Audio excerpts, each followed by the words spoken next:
So we have a lot of material to present. These are a lot of kind of, there's a lot to go through, but we can we can keep it pretty loose and open. Like, I think discussion is great, so don't feel shy to intervene. So this is kind of a general outline.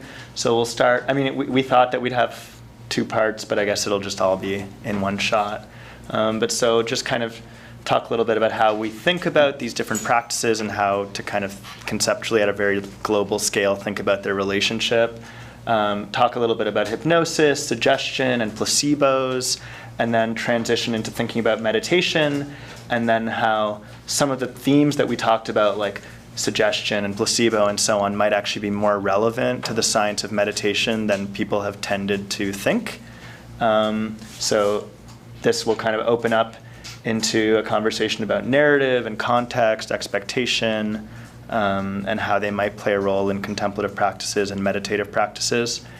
And then thinking about kind of expanding what we think of when we talk about meditation, because the scientific field has really focused on a pretty narrow understanding of what meditation is, that's really oriented around kind of mindfulness-based practices. So we'll get into that, and opening up into thinking more about cultivating the imagination and more, the kinds of things that we were talking about this morning with Tanya about kind of interacting with invisible beings and so on. And then we'll kind of, this will all culminate in a rant on the part of Samuel here, which I actually am quite sympathetic to, and it's nice to see that actually a lot of thought seems to be converging to a similar theme, but thinking about how to kind of open this dialogue that's emerged around mindfulness and so on, against what we call the tyranny or the hegemony of the present moment. And this kind of idea that the only meaningful thing is what's happening here and now, and the idea that maybe that's a bit of a simplistic, impoverished notion of meaning and human existence. Perhaps I might offer just very brief clarification by way of framing the audience's expectation. So I'm here very modestly. I'll be in the background mostly for this presentation to fill in for Amir Raz, but also hopefully to pick up on a conversation that I hope to have begun with you all on presenting the cultural affordances model.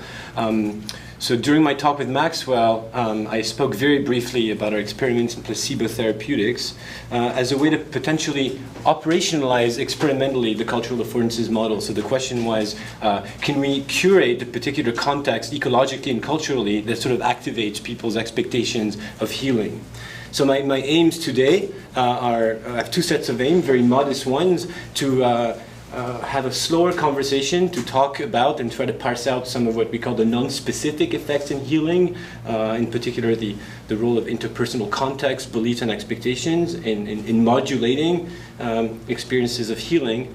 And then in the second part of the talk, I'll briefly attempt in a more ambitious way to sort of deflate the notions of hypnosis, placebo, suggestion, conjuring imaginary friends, and this deflationary account of all these different processes might enable us to have a conversation about culture more generally, about cultural modulations of attention. And then in the end, what we hope to achieve with discussing the tyranny of the present moment is having established a set of conceptual tools to think about cultural context, to think about the ways in which our attention and our expectations and our experiences are sort of automatically modulated by each other. Can we propose modestly some sort of a diagnosis of contemporary social pathologies? And in particular, we will be asking precise but tough questions about the place of mindfulness culture and the culture of self-care in all of this. Okay, so all of that in an hour and a half. Let's go. Yeah. So I just want to start off. So this is a book that I edited with Amir Raz, who can't be here. This was kind of the culmination of my PhD work, but I just show this slide because it helps jostle my memory.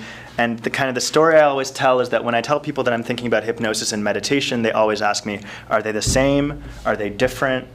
What are the overlaps here? And I was actually just at a conference put on by the Mind and Life Institute, which is kind of one of the main institutions pushing the science of meditation forward. And it was actually on the relationship between hypnosis and meditation. And what's interesting is that there's this very common tendency to kind of reify or essentialize these categories. So we think that like meditation is one specific thing. So then we ask something like, what is the state of meditation, and is that the same or different from the state of hypnosis? But I think that that's a very kind of limited way of thinking about these. So I tend to think more in terms of collections of in culture, like culturally situated practices that draw on potentially similar mechanisms, or in some cases different mechanisms. So you can think of kind of the context of these practices, how they're understood, the rituals involved in them, and then what kinds of phenomenological alterations or mechanistic cognitive alterations they might involve, and then what are some of the outcomes. And we might have overlaps within these categories in all of these different levels of thinking about these practices. I really don't think it's useful to think about like, what is hypnosis as such, or what is meditation as such, because these are both really complicated categories.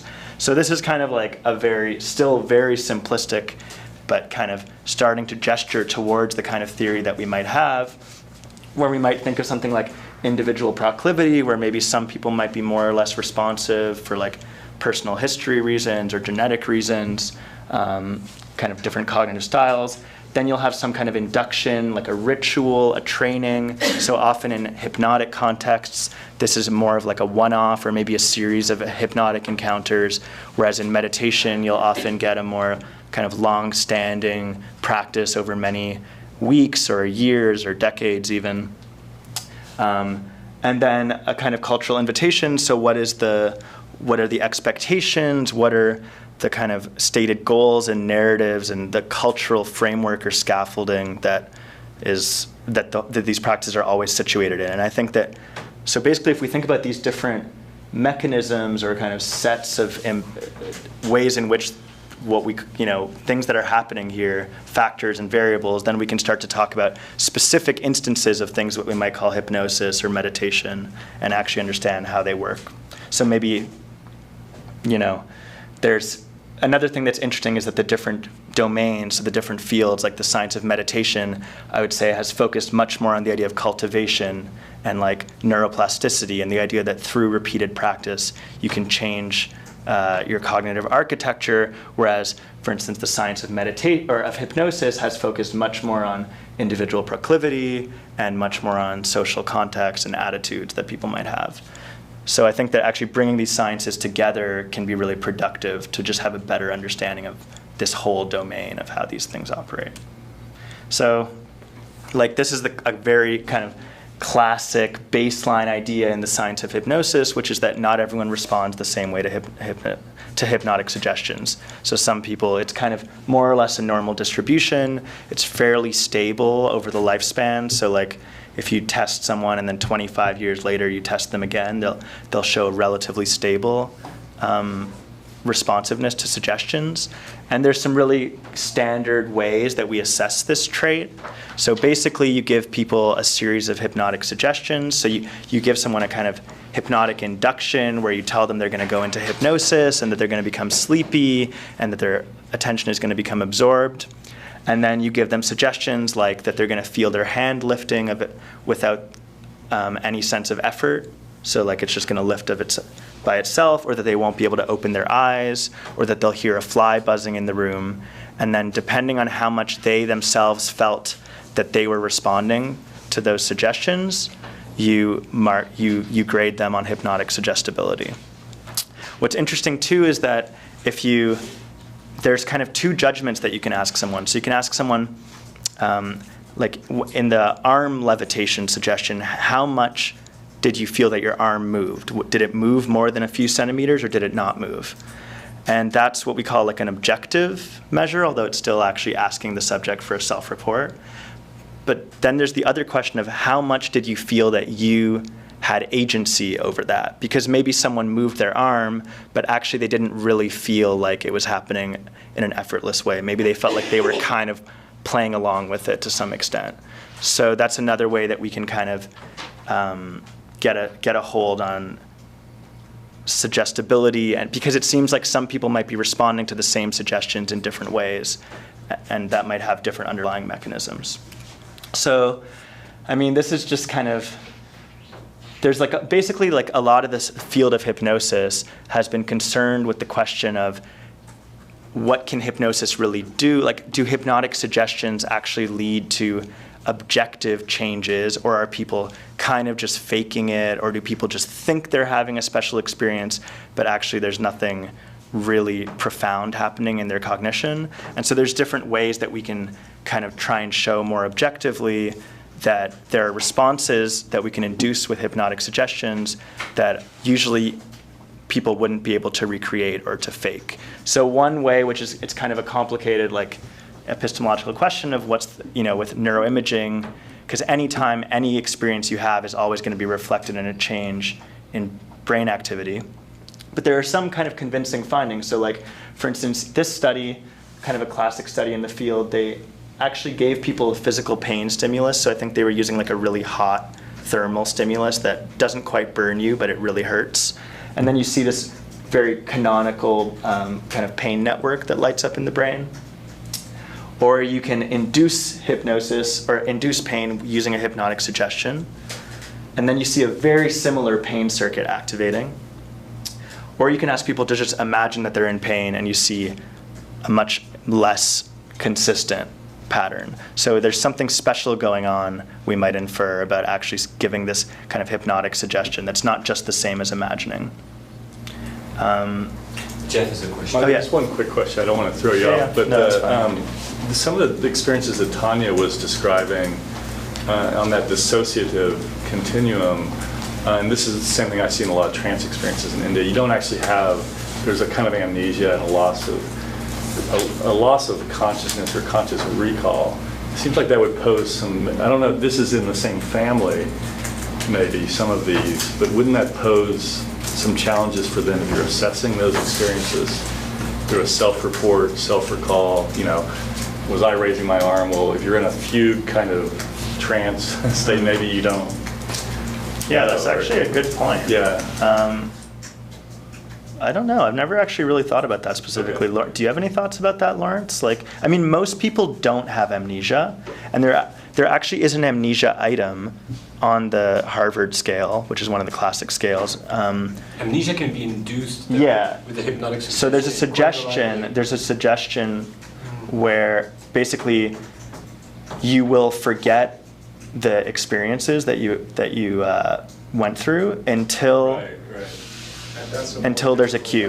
Many people who score highly on other items, like say, well, my arm was moving on its own, wow, and will not have amnesia. So just in terms of data collection, it's not much of a problem because there's a minority of people who are really having compelling amnesia. It is an interesting notion that you might get a false negative score from some people, like, oh, it looks like you're bad at this, and actually they were just totally, they were the whole thing. But I guess the other part of it is, and actually what makes me think of this is, when Ram Sapkota tried to do the Harvard group scale in Nepal with kids who had possession experiences, and he didn't call it hypnosis because that didn't mean very much. This is a test of your concentration and your imagination. As soon as he started the scale, some of these kids who had possession experiences felt that the floor had a possession. So that kind of fits with your thing that it's all of a domain in their mind somehow, even though he didn't imply that. Yeah, so they are. And they're making some connection, and they're having this more profound dissociative response, I guess, or it looks like that. Mm-hmm. So that should be, and that was a measurement problem for him practically. He couldn't administer the scale to the people who probably would have scored highest on the scale had they been able to go through all the items. You could flag those people who have the amnesia experience, and then for further exploration of some kind. I suppose the scale also, in a way, in the structure of it, assumes that amnesia is suggested, that it's because so the suggestion is that you will forget the experiences until there's a certain cue, at which point you'll remember the experiences again. So it's actually, when you're reporting, there's kind of two phases. First, you report under amnesia, and then there's this cue to remember, and then you have another opportunity to, and that's how they score the amnesia item. But I think, that one's quite rare. That's quite a difficult item to pass. Most people don't. So this is just kind of a fun demo of, how many people are familiar with the McGurk effect? Not so many. Okay, so this is basically another way, without relying on kind of the complicated questions about neuroimaging, reverse inference, and so on, to see whether we can override effects that are quite automatic in our perception using suggestions. So this is the McGurk effect, which I'll show you. So basically, I'll play this video, and if you just look at the speaker and listen and just pay attention to what you're hearing. Ba, ba, ba, ba, ba, ba. So what was, did anyone want to volunteer what they heard? No. Okay. Yeah, so most people will hear something like da, da. Now if you watch it again, but close your eyes. Ba, ba, ba, ba, ba, ba. Yeah, so I don't know how many people... Those are 2 videos, right? That's the same video. So basically what's happening is that there's this kind of auditory visual integration that's happening in speech processing at a very low level, very quick in the cognitive hierarchy, where basically what you're seeing is interfering with what you're hearing, and so the video is actually dubbed with a sound that doesn't match what you're seeing them mouthing, and so the video of them mouthing something like ga or da actually automatically interacts with what you're hearing, and it changes your auditory percept.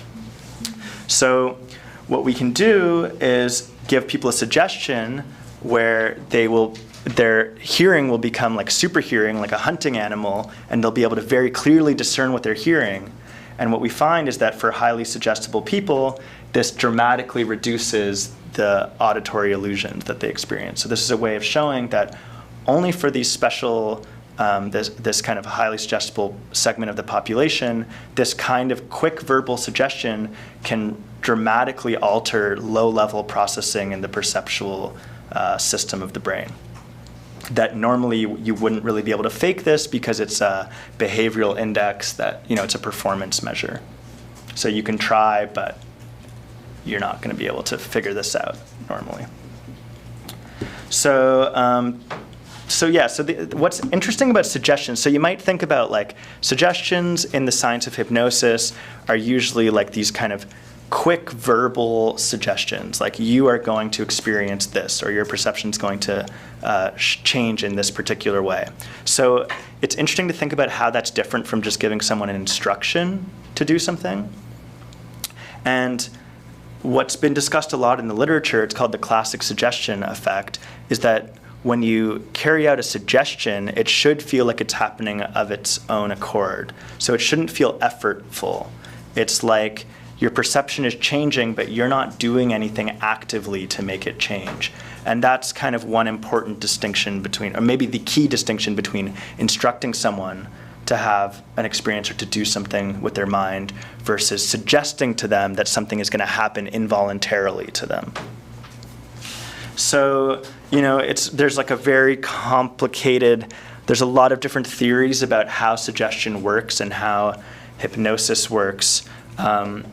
One of the, I think, most kind of promising avenues of thought has to do with something about our sense of agency. So normally when we perform an action, like let's take the example of just the hand levitating, which is like a classic hypnotic experience. So clearly, the hand is levitating because somehow the body and the brain are, sending a motor command to levitate the hand. But there's something about the suggestion experience or the hypnotic experience where the awareness that one is sending that motor command is somehow dissociated. So you're not monitoring your own volition somehow. So there's this there's some dissociation between an action that you're making, whether it's a mental action or a physical action, and then your monitoring of the fact that you actually were the one who initiated that action. So people have kind of cashed this out in a lot of different ways, but in general, there's this thinking that hypnosis and suggestion has something to do with our ability to dissociate our action planning from our monitoring of those action sequences. So this is kind of an interesting study that came out a year or two ago showing, so basically this is a task where your job is just to, it's kind of like, these are falling shapes, and your job is just to catch the X's and avoid the O's. You're just like using a cursor on the screen. And then you modulate the lag. So you introduce a lag so that as you're moving the cursor, there's like this little annoying lag where you're not quite in control of it. And then you ask people to judge how much agency they had over the game. So you can see that highly suggestible people and less suggestible people have basically the same performance, and they're all able to monitor their performance comparably. But when it comes to monitoring how much agency they had over the experience or over the cursor, highly suggestible people have a specific deficit where they're not as accurate. They're less able to monitor their own sense of agency. So there seems like this is kind of pointing to something about, again, this idea that somehow you can be the agent, or you have some kind of dissociation where you're not as meta-aware of your own intentionality. And that's maybe what allows for these experiences of a hand levitating out of your control. And we also, I think there's good reason to think that this might also account for things like possession experiences and so on. But that's kind of an open question that we're starting to explore now, actually. So this idea of kind of modulations in the sense of agency have been really central to the science of hypnosis. It's still not really clear why the ability to dissociate your awareness of your own agency would allow you to modulate really like fundamental features of your perception. Like, okay, so I don't feel like I'm the agent of my actions. Why does that let me do things like see a colored picture in black and white or override the McGurk effect? So that's still kind of I think that's kind of where the field needs to move, is to understand how this phenomenological feature, or this kind of higher order control dissociation, allows people to modulate low-level perceptual processes, if that makes sense. And I don't think there's really a good answer for that right now. Another thing that kind of comes up a lot in the science of hypnosis, which relates to what we heard about earlier today, is this idea of the imagination, or mental imagery, or kind of conjuring representations in your mind's eye. So this is actually quite controversial. So a lot of hypnotic suggestions involve imagery, or sometimes implicit imagery, but sometimes quite explicit, like, imagine yourself stepping down a corridor, or even for like the hand levitation, sometimes you'll say, could you imagine that there's a helium balloon pulling your arm up? So there's this kind of imagery that's involved in the hypnotic response, or imagine that you're a hunting animal, and so on. And it's controversial because for a long time people thought that this was really central to what's happening and how hypnosis works. But then there's been some debate around that, because it turns out that even if you tell people to imagine, if you give someone a suggestion, but you tell them to imagine the opposite, so you might tell them that their hand is rising involuntarily, but you ask them to imagine that their hand isn't, you can actually still show suggestion effects when they're imagining the opposite experience. So people have used that to argue that imagery might not be as central a mechanism as we think. I put this slide up because we did a meta-analysis of all of the neuroimaging studies of hypnosis. And so it's a bit of a messy thing to do, because basically what you ask is, you look at all of the fMRI studies that have shown a difference between responding to a hypnotic suggestion and doing the same thing without a hypnotic suggestion. So these are like all kinds of different suggestions, all kinds of different tasks, and you lump them all together and you ask, is there something that transcends all these differences? Is there something about just hypnotic suggestion overall that's consistent across these studies statistically? So it's quite a messy conceptual thing to do. But what we found, which is maybe of some interest, is that the only significant cluster that's popping out across these different studies is in the lingual gyrus, which is this kind of, it's kind of a higher order occipital region, so involved in visual processing, but especially it's been involved in mental imagery processes, as well as many other things. And then if you go back and you see the studies that actually contributed to this cluster, what's interesting is that most of them didn't involve an explicit suggestion for imagery. So it'll be a suggestion for something else that doesn't actually involve imagery per se, and then it seems like people seem to be using this area that's been implicated in mental imagery to respond to those suggestions. But I mean, this is like a real reverse inference. Like we'd need to have some better phenomenological data to look into whether people do use imagery as a kind of strategy for responding to suggestions. And we know also that there's like there's heterogeneity in terms of how people respond to suggestions. So some people, like there's been discussion of a dissociative subtype, that when they hear a suggestion, they dissociate and they are more prone to amnesia and so on. And then there's other subtypes who respond to the same suggestions, but in different ways, even though they might show the same behavioral effect. So there's this kind of important question of like, maybe some people use imagery and some people don't in responding to suggestion.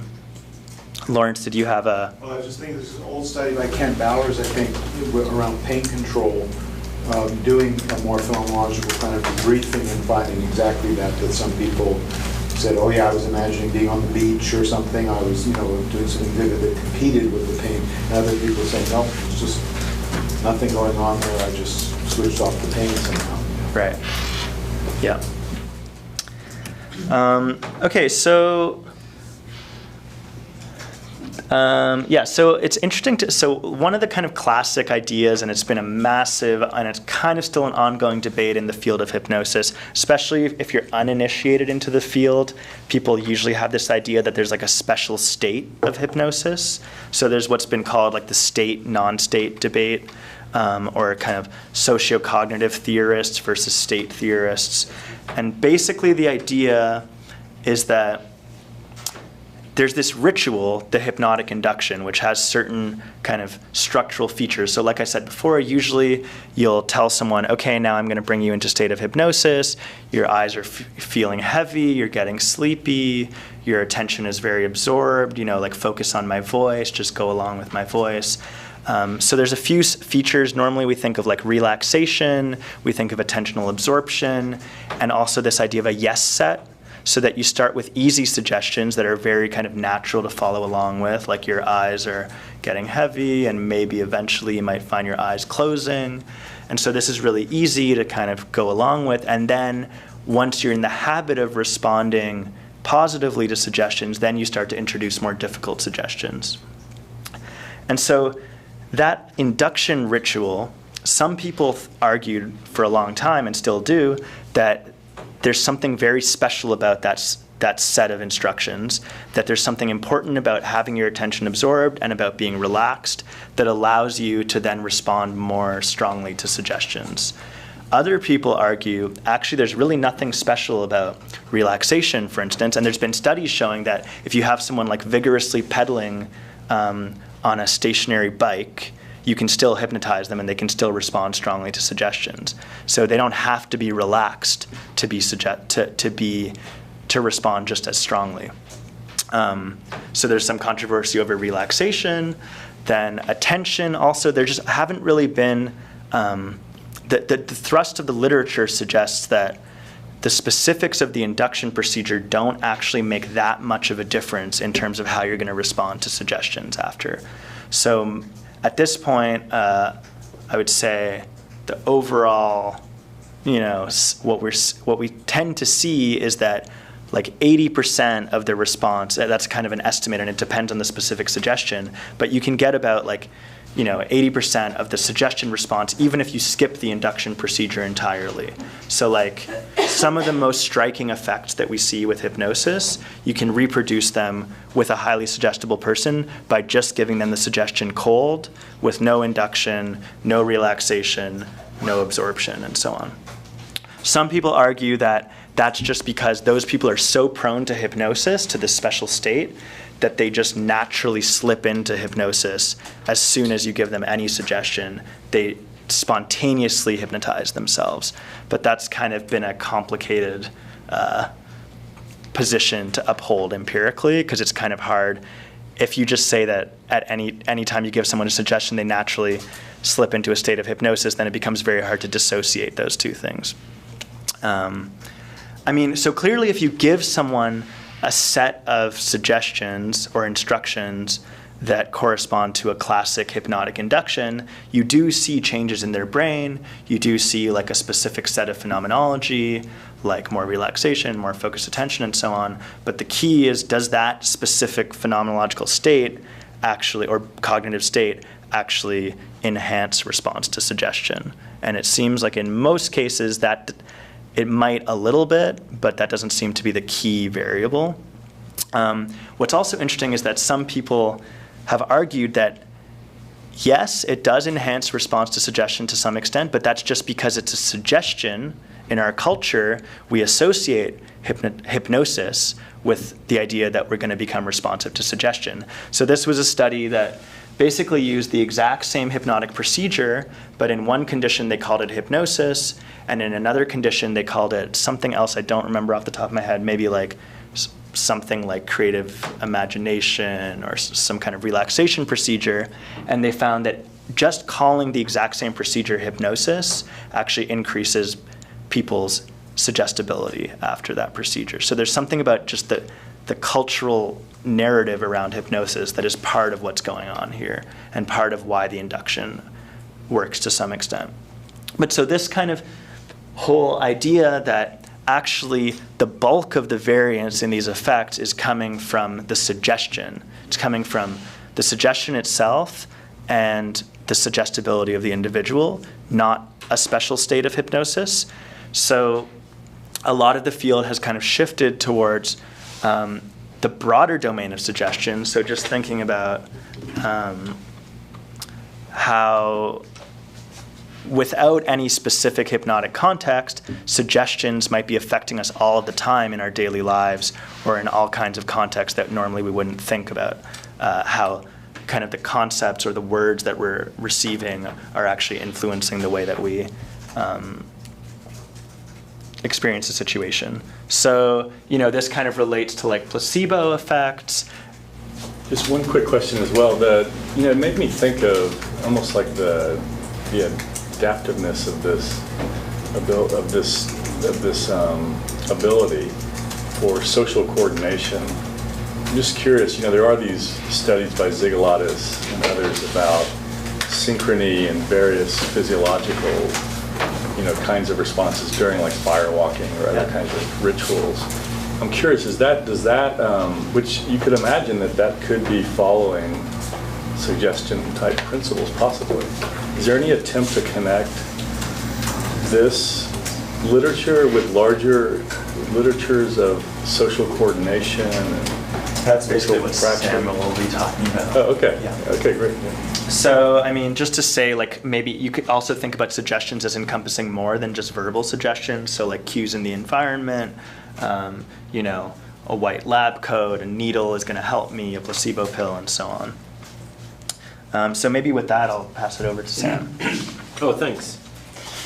So what I'm going to try to do is first bring things back in like a more general anthropological and philosophical lens. And then later on, we'll get to talk. Hopefully, I'll get to probably not answer your question, Jeff, but maybe pose it in a sort of a precise way, because in a few moments, we'll be talking about tulpamancy, the new subculture of people who conjure imaginary friends.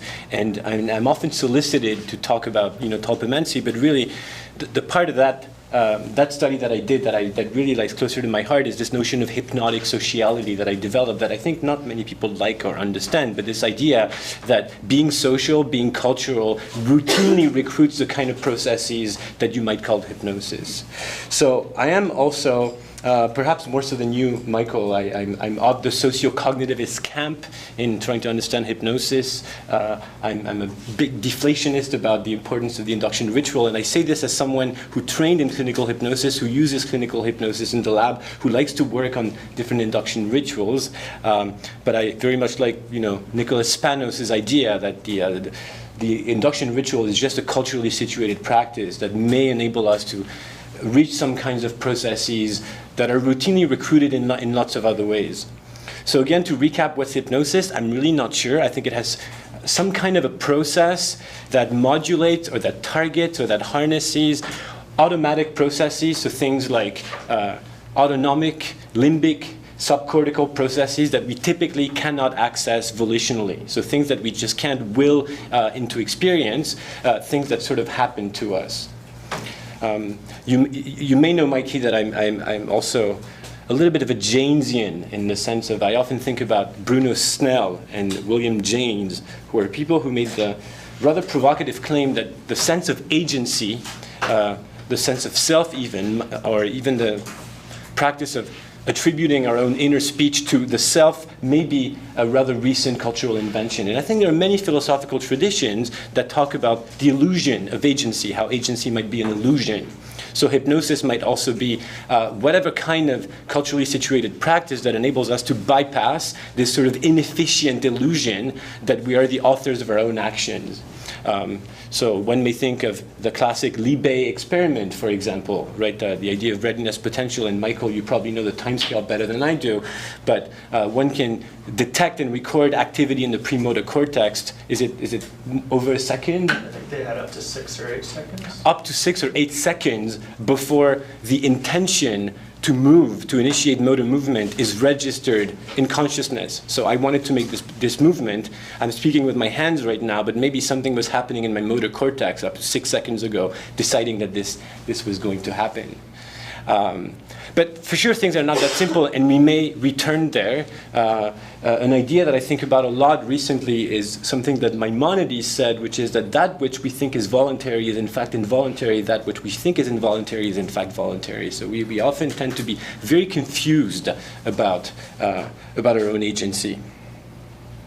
So we may momentarily cast aside those big questions about whether or not we're always on some sort of autopilot and whether hypnosis may just be the baseline mode of functioning. Let's cast these big questions aside and let's talk a little bit more specifically, mechanistically, about different automatic modulations of attention. And so I'll be transitioning to talk more about placebo effects, which, following the works of Amir Raz and Michael Lifshitz,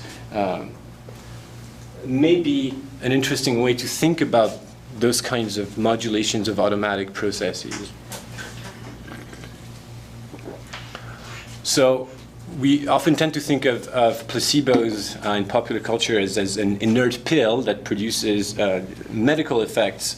But perhaps a more interesting way to think about it is what has been termed the non-specific effects. So the healing responses that cannot be attributed to, say, a chemical substance itself or like the intended mechanism of the treatment, but people still sort of get better. So here, yes, I'm quoting the works of Ted Kapchak, who's at the Harvard placebo program, the placebo program at Harvard, who talks about placebos as basically a combination of psychosocial, verbal, symbolic, interactive, and ritual cues that, again, modulate or harness expectations and self-healing. So the context, of course, is very important, and I talked a little bit about our experiments here in the Raz Lab in attempting to produce and curate a context in which people will expect to heal. So things like decor, things like clinical costumes, things like the charisma, the reassuring tone of the physician. These have all been, to some extent, measured as being causally significant in inducing healing or not. I'm going to keep pointing your attention towards the interpersonal and the sort of the social and the relational context of these processes that, again, modulate automaticity. So it's also been noted that, for example, when patients can observe improvement in other patients, then lo and behold, they will tend to improve as well. So what other kinds of effects can we talk about? So the color, Michael will talk a little bit about this, but there are some effects that may be perhaps more or less culturally situated, like blue pills, blue placebo pills tend to induce more calming, more soothing kind of behavior, whereas red pills are more sort of excitable. Although apparently there's a few, I'm aware of at least one study showing that in Italy, because people tend to associate the color blue with the football uniform, then it tends to trigger a different kind of arousal. So blue pills are not soothing for Italians. Something that's also interesting, and so the more invasive, the more costly, the more motivationally costly a procedure, the better it will work. So so in a placebo treatment, 2 pills will work better than 1 pill, or like a heavy, big gel cap that's difficult to swallow will work better than just a small pill. A sham injection will tend to work better than pills, and then sham surgery will tend to work better than injection. So there are experiments, particularly in chronic pain and low back pain reduction, where having people undergo the ritual of waiting for surgery, talking to a surgeon, expecting to heal, being put under general anesthesia, having their back, opened up and stitched, and being awakening and being told that things went very well. Well, that apparently works quite well for some people for chronic low back pain. So more and more, we're beginning to understand that the more sophisticated the procedure, the better it works. What are some kinds of conditions for which suggestion or placebo or non-specific effects are known to work very well? Depression is one of them. In a moment, I'll talk a bit about the controversy about placebo effects in clinical trials and SSRIs medication. Anxiety, irritable bowel syndrome, so back pain, pain in general, migraines, chronic fatigue, allergic rhinitis, ADHD. And the little asterisk this refers to recent studies in clinical trials using a very interesting open-label placebo procedure. So this is a procedure in which patients are told, without deception, that they're taking a placebo, that other people have also gotten better with this placebo, and then the effects are also quite high. So there's different iterations of this paradigm. Sometimes the open-label condition is revealed post hoc.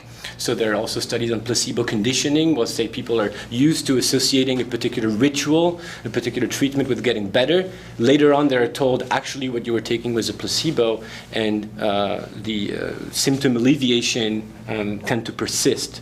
Even now, something that Amir, Michael J. Olson, and I are thinking about is that in the sort of hype about the ethical promise of the open label paradigm, it may also be that there's something about the social context that is still not very well understood. And I spoke a little bit when I presented our experiments in placebo treatment at the strange finding that people, no matter how many times they're briefed on the condition, they seem to forget that it's a placebo. Perhaps because the cues are so well curated that they revert back to a kind of an automatic schema.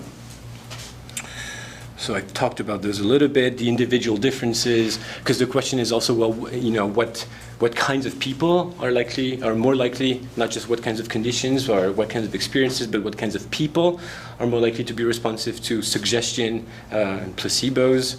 So Mikey talked a bit about the individual differences, about measuring suggestibility, whether it is a stable personality trait. I think you said that it tends to be stable over time. Aren't there also findings showing that children, on average, tend to be a bit more suggestible? So between the ages of stable in adulthood, yeah. Yeah, in adulthood. And I know it's controversial, but I'm aware of some studies showing that women, on average, are a little more suggestible than men. I don't know why half of that sentence is in French, which really would make sense to me as per a socio-cognitive model of hypnosis. If we also accept the finding that on average, women tend to be better than men at social cognition, they tend to be more responsive to social cues, they tend to experience psychosocial stress and socially induced negative affect more, so that it we also found, I don't have a slide for this, recently that smartphone addiction and smartphone overuse also correlates with hypnotic suggestibility quite strongly, and that fits quite nicely with one of our hypotheses that I talked about already, that smartphone overuse has something to do with hypersocial tendency, with responsiveness to social cues, and we also found that on average females are more prone to smartphone addiction.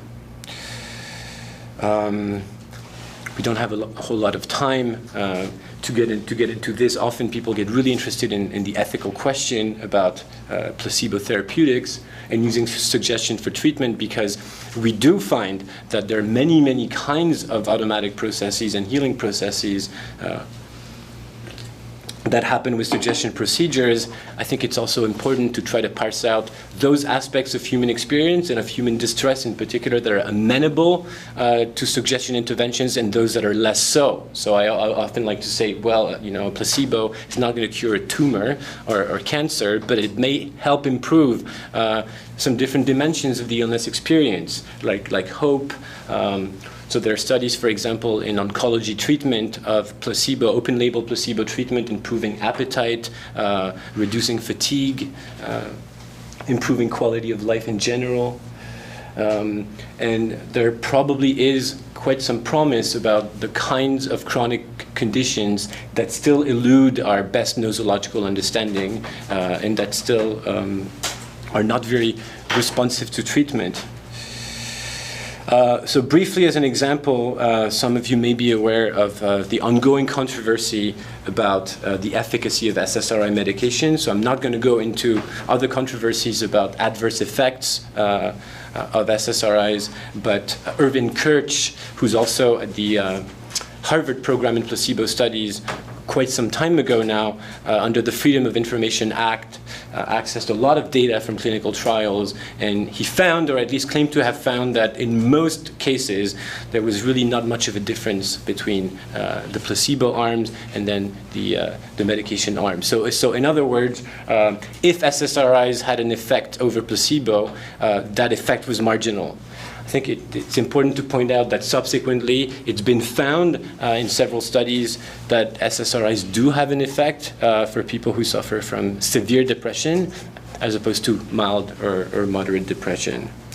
But even then, some people like Joanna Moncrief and others in the critical psychiatry movement have made the argument that those effects, the improvement that we find even in clinical trial or in clinical practice of people taking SSRIs may be largely attributable to placebo rather than, or non-specific effects rather than the chemical properties of the drug.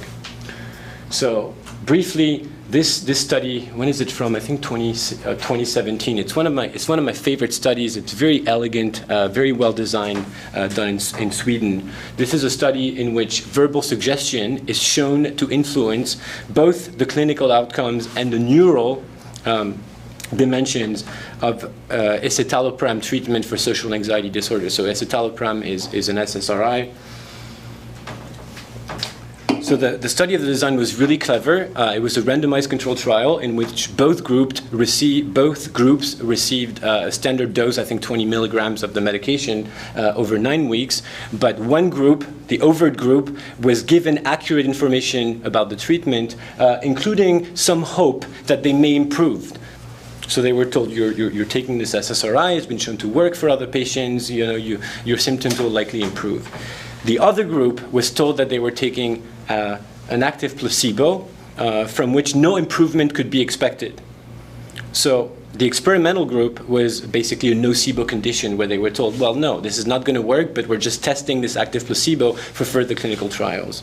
I don't have the slides here, but the effect size was really huge. So people in the overt group who were given accurate information plus hope on the treatment had something like 3 times better symptom improvement over the course of the trial, basically twice the effect size, and there were also some different brain findings in an emotion face recognition task or something. I forget the exact results, but even neurally there were some interesting results. So this goes to show again just the importance of, well, verbal suggestion. But also the whole interpersonal and social context in which people's expectations are modulated. So I won't go into this very much now, but if you're interested, you can look at the World Medical Association Declaration of Ethical Principles for Medical Research, where increasingly it is being recognized that placebos, when introduced judiciously, bear significant promise for the treatment of some conditions, including chronic conditions. So this is it for my part on the non-specific mechanisms, but I hope to jump back in later to ask again the big questions about the ways in which we may routinely, yes? Sarah, one quick question. You had mentioned, because my understanding of the Kirsch work, it was qualified in a way that you qualified it with. There's less of a placebo effect for severe depression. That's right. But then you said there's something else by who's the monk or who? Moncrief. She wrote a book called The Myth of the Chemical Cure. She published a few articles in her journal. I think she's interested in. But you said it was not, even among the severe depression, it could be shown as being placebo-driven. But my understanding was that, precisely when you divide it out, the kind of placebo contribution to, versus SSRIs in the mild and moderate versus the severe groups, then you saw quite a difference. Where in the severe group, there was quite a difference between the placebo group and the effect of the SSRI. Yeah. So there is, and it's always really difficult to attribute, this to specific or non-specific effects. The kinds of study that I think we need are like the ones that I just presented. But imagine the one that I just presented with like maybe 2 more arms. So in 2 more arms, it's placebo only. But in one condition, they're being told this is the real treatment, and then in the other ones, they're being told it's a nocebo. And then you could even introduce another condition where people are given really, really high hopes, where people are told, well, 99% of people reach total remission with this. And then comparing the results with broad enough sample size, we may be able to better answer those questions. It's Joanna Moncrief? Joanna Moncrief, yeah.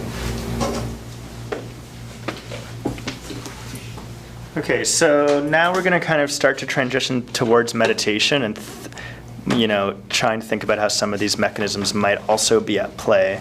So this is just to kind of remind you that different types of placebos might have different effects. So then if we think about something, this is kind of an interesting 2018, 2019 version of meditation, but if we think of something like Muse, the brain sensing headband, which is a $300 headband, which basically is a kind of consumer-grade neurofeedback device that reads your brain waves and gives you feedback on how active your mind is or how well you're meditating, so that if your mind is very busy and chattery, then you'll hear, you'll hear some kind of like stormy sound or like crashing waves, and then the more quiet that your mind becomes, the more peaceful that the soundscape becomes until you're kind of hearing birds. And that's when you're meditating very well. So this we might think of in a way as a kind of super placebo.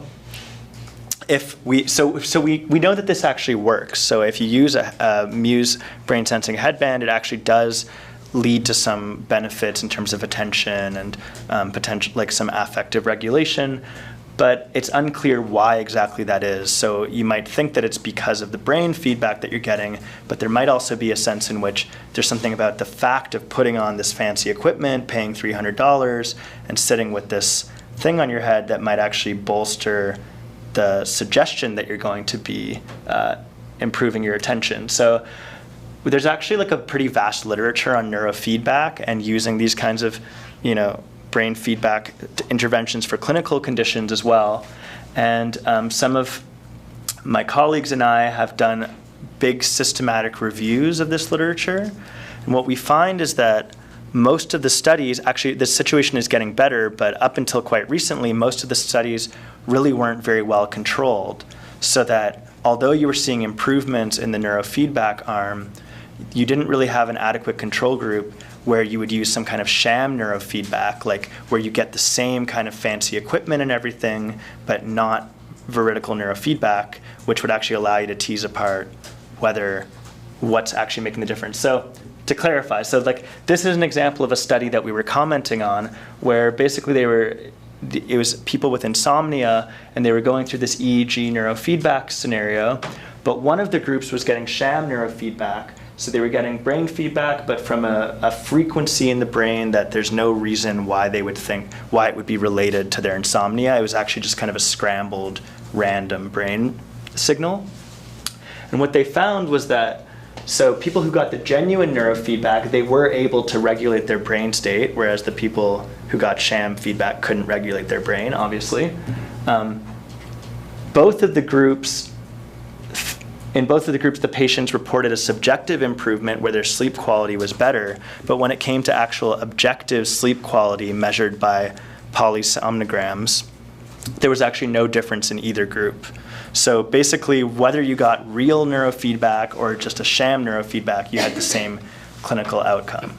And so this is kind of, it kind of caused a splash when this kind of started coming out, because there's a whole industry of neurofeedback. Like, there's a lot of money invested in this. There's a lot of people whose entire careers are invested in this and who are seeing these benefits in their patient, who think that the benefit is coming from the feedback, but actually it might be something about the whole context of the intervention. I should say, though, that with more, now there's some good trials coming out, some good randomized controlled trials with good sham controls, and especially with kind of fMRI neurofeedback or more, like there's some kind of pattern classification-based feedback that's a little bit more complex than just thinking that there's this one signal in the brain that's going to help you sleep better.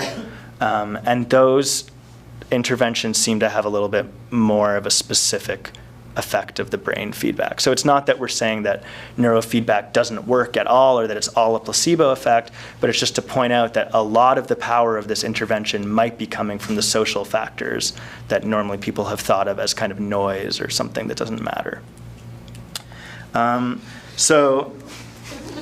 No intermission. So now if you think about meditation, right? So this is kind of, there's been a lot of different ways that the mechanisms of meditation have been contextualized or theorized, but this is kind of like one of the dominant general frameworks for thinking about how meditation works. So basically, there's some kind of set of brain networks, and you're iteratively training those networks to function more efficiently. So maybe you're mind wandering, there's this default mode network that's activated, then you become very skillful at noticing when you're distracted, at reorienting, and then sustaining that focus.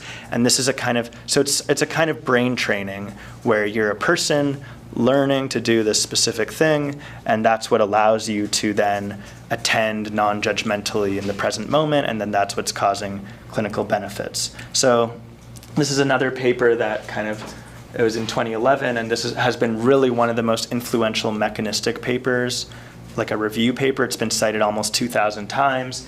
And these are kind of the mechanisms that they propose. So attention regulation, awareness of the body, reappraisal, exposure to emotions, extinction, reconsolidation, change in perspectives on the self. But so all of these mechanisms, I think that all of these mechanisms are very important in meditation for sure, but what's missing here is some kind of social picture, that there's anything about the kind of worldview that you have or your expectations of what you're doing, the people you're around, even the way you're situating your body socially, that's completely missing from this picture. So then there's been this kind of what you might think of as like a contextual turn or a cultural turn in the science of meditation in the last few years that has started to really emphasize the fact that, basically these practices are not just an individual brain like alone in a room regulating itself, but that they're always culturally embedded, and that the context, the social context, might actually have a constitutive effect on the outcomes of the practice or on what the practice is like. So for instance, David McMahon, who is the editor of this book, which is really an excellent book for kind of bringing together social scientists and humanities scholars to think about this intersection between Buddhism and science.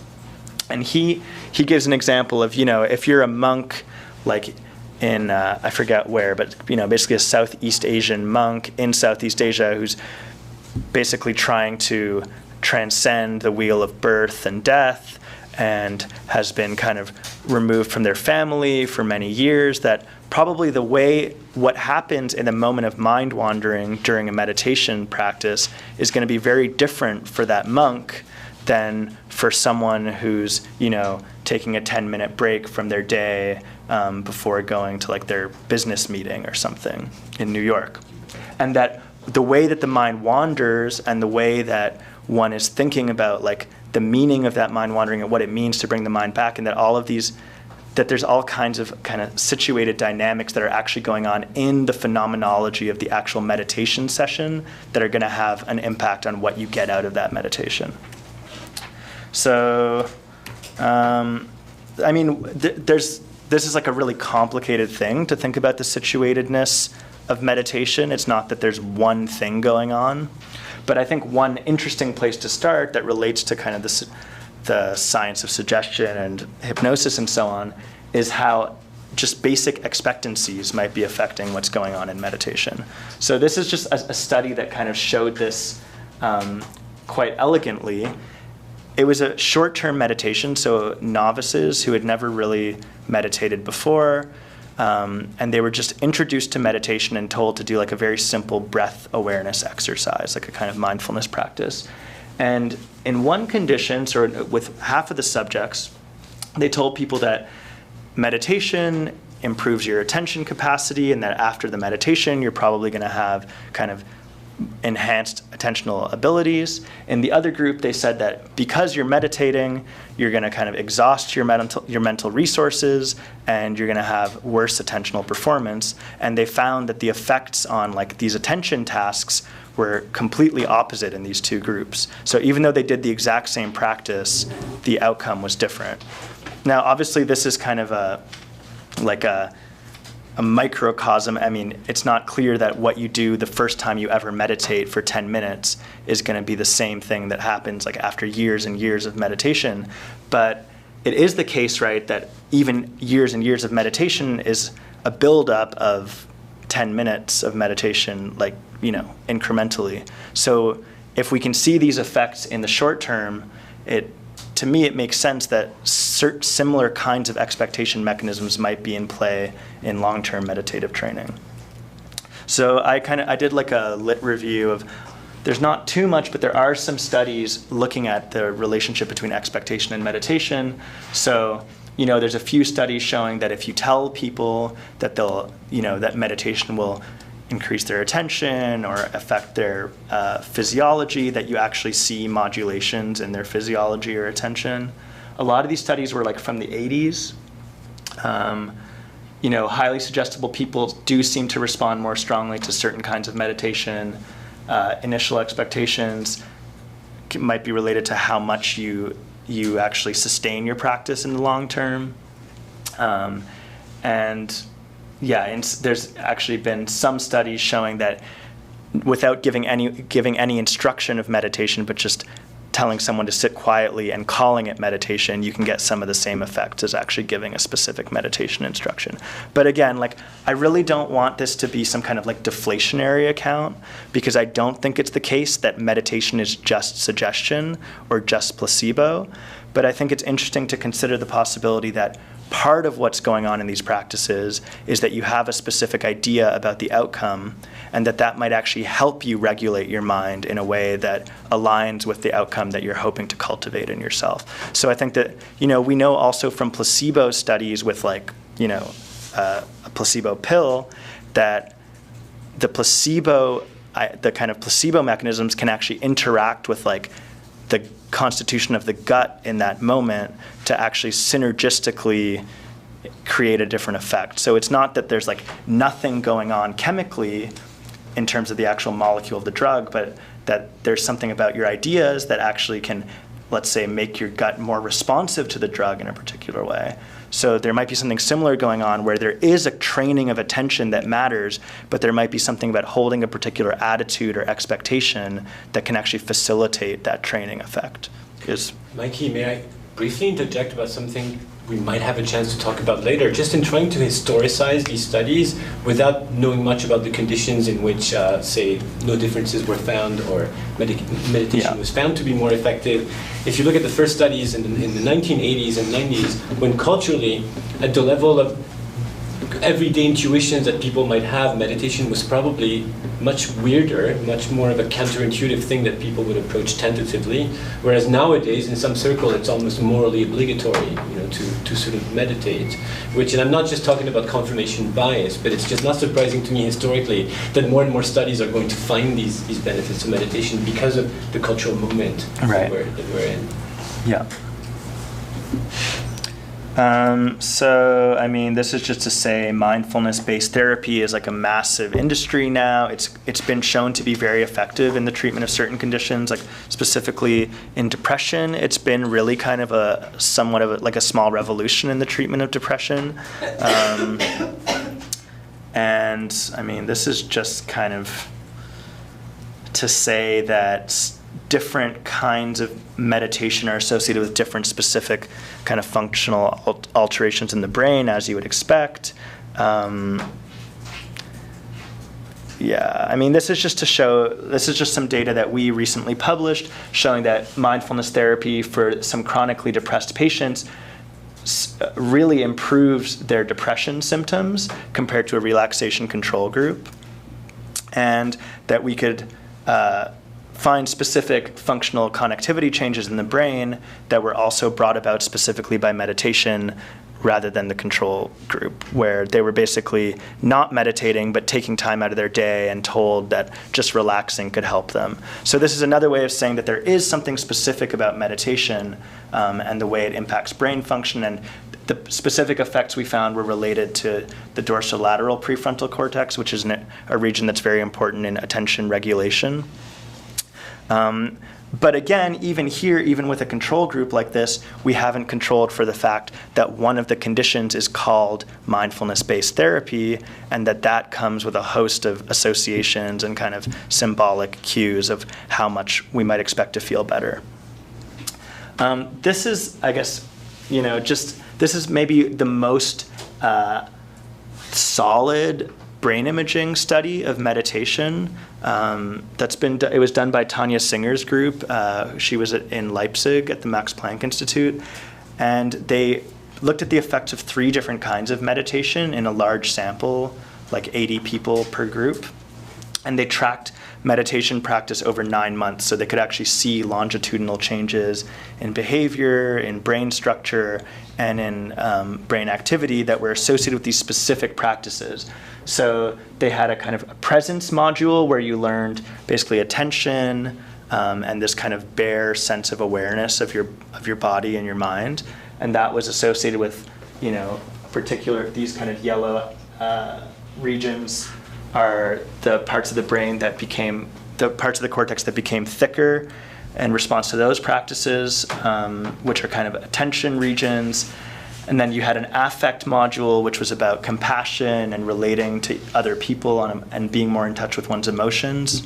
And there you see kind of this empathy network and more social cognitive networks being strengthened. And then there was this perspective module, which was more about kind of becoming more aware of the patterning of your experience and kind of deconstructing the mental structures that we normally take for granted, basically. So kind of what is the self, and kind of analytically thinking about what and who we are. And that was associated with these, another set of regions.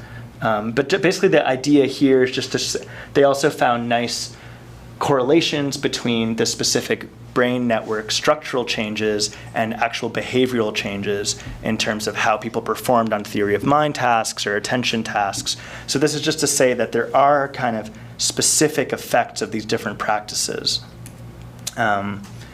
Also, there's this kind of question about the different phenomenological dimensions of practice. So they did very thorough phenomenological interviews with participants as they were going through these different meditation exercises, and they find, so here they're mapping like which parts of the body felt more active in these different practices, and also which colors were reported as being kind of associated with the experiences, which is kind of interesting to think that there might actually be some kind of systematic relationship between colors and different practices or phenomenology. And what's interesting here is that the interviews were rather non-directive, so it's quite open, and people just tended to cluster around certain colors. For instance, these kind of warmer colors for the loving kindness meditation, which is interesting and potentially culturally mediated as well. I'm wondering, okay, so another thing that's kind of interesting to think about in the field of meditation is that it's tended to focus on a very limited subset of practices. So like I said, I mean, there's been this kind of mindfulness revolution, some have called it, or, you know, this kind of trend of mindfulness in contemporary culture. And a lot of that, I think, comes from mindfulness-based therapies, which have been quite successful clinically. So until recently, you know, the field of meditation was really focused on mindfulness practices, this kind of practice of becoming aware of your experience, reorienting your attention on some kind of attentional, like an object, like the breath, and then learning to regulate your attention. So it was really framed in terms of attention regulation. And now, like, more and more, the field is opening to other practices because, you know, if you look at like the tradition of Buddhism, for instance, which is like a massive, you know, multi-millennial tradition that's scattered around different parts of Asia and has all kinds of different practices embedded in it, you see lots of different kinds of meditation. Meditation is not just this kind of mindfulness practice. So one really kind of, a lot of energy has gone now into thinking about compassion-based practices and social affective practices. But this was a recent paper in one of the biggest journals in the field of cognitive science, opening up the domain to think about all of these different types of practices that we might consider as part of the field of meditation. So here, like, focused attention practices are just one small square, and then you have, you know, like practices about having different relationship, like having moral vows that you have, or cultivating compassion, but also visualization practices, meditating on the foulness of the body, and so on. And so one kind of simple way of dividing this up is to think about apophatic practices, which are practices that emphasize more a kind of emptying of the mind or a kind of simplifying of experience, and then practices that are more about cultivating something or constructing something. So if you go back here, you see that there's this kind of attentional family, which is about regulating one's attention, and then there's a constructive family, which is more about building new values or new perspectives and kind of maybe automatizing certain mental qualities that we think are beneficial. Then the deconstructive family is this kind of more analytic collection of practices where you're actually looking into experience and kind of trying to deconstruct it to see how it's patterned in a way that might give you some insight into your own experience. So, I mean, Tanya talked a lot about this morning, so I'll just go through it really quickly. But basically, there's this whole kind of collection of practices that has been very little studied on visualization, cultivating the imagination.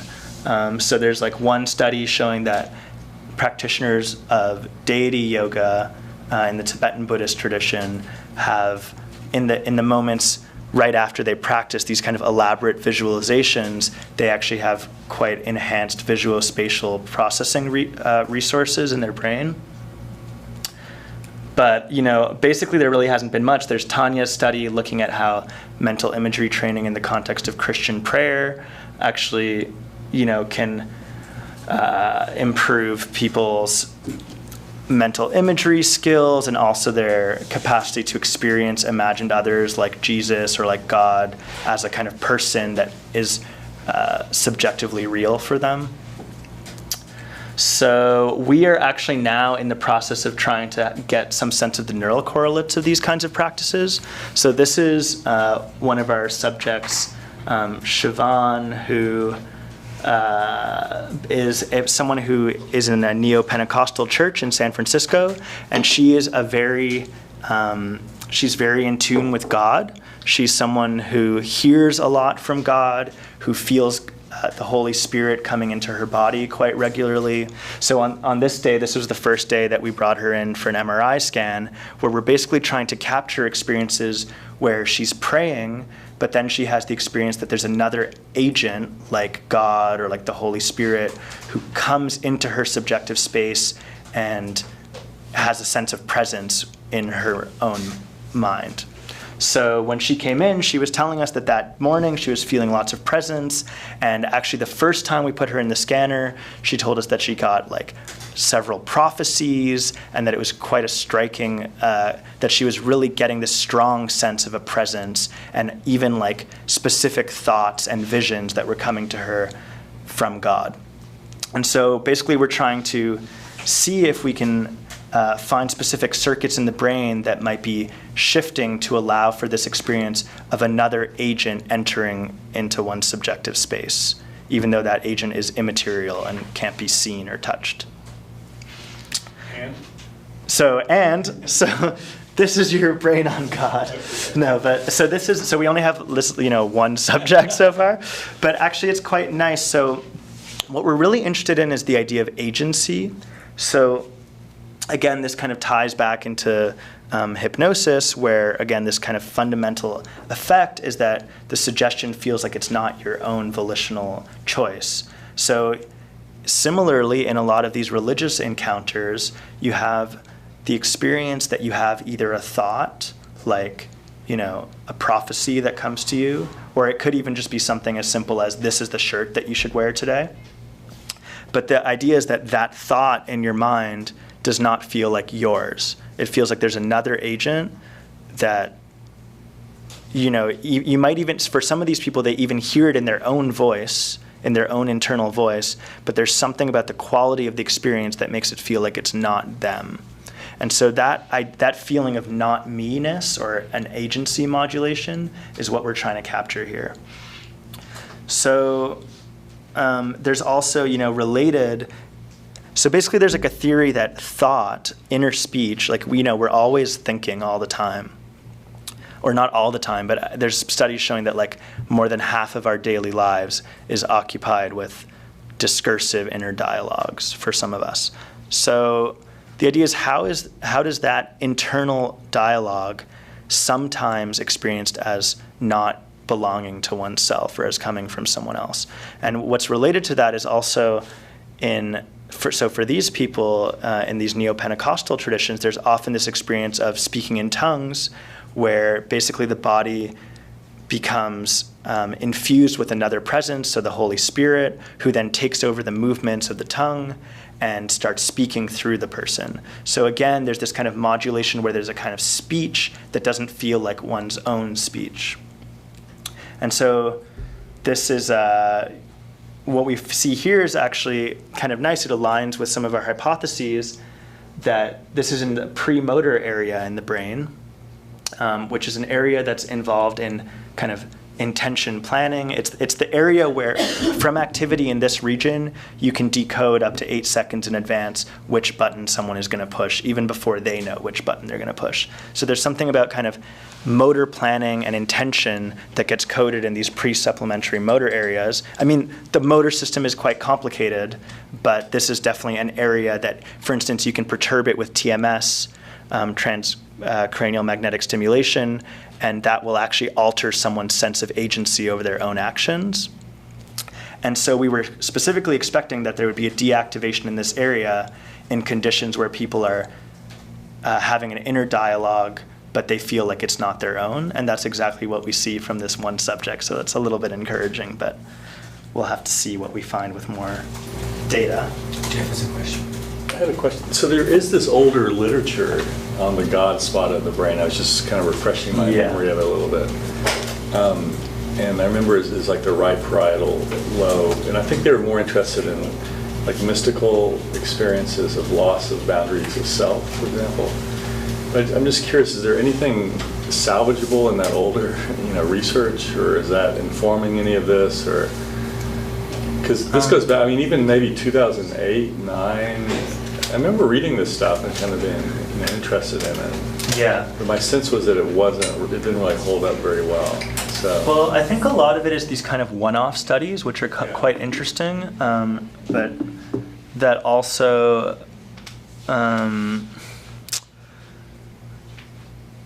basically, I think the tricky, so when I say like this is your brain on God, I'm being very facetious, because I think that obviously experiences of something like God are, first of all, multimodal. So there's a lot going on. There's like a sense of presence. Some people might have a vision. Some people might hear a voice.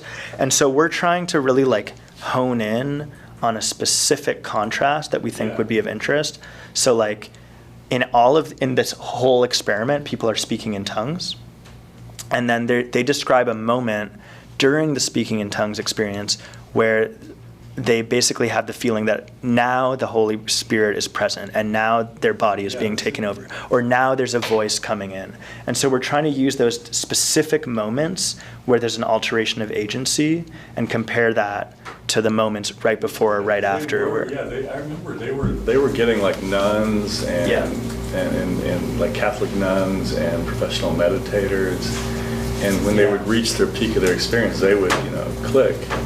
And that's when they would, do their scan, or at least be aware of, in a dynamic scan, of that's the point. Yeah. Tanya must know about this. No, yeah, I mean, a lot of it is Andrew Newberg's research, I think. Yeah. So we have definitely been inspired by that and kind of checking against that. Does his particular work hold up in any way? Some of the parts of the brain that he identified?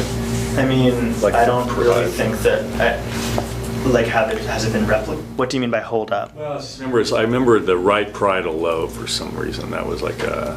I mean, I just think the important point is that I don't think that the idea that like religious experience or like peak experiences or something are going to be...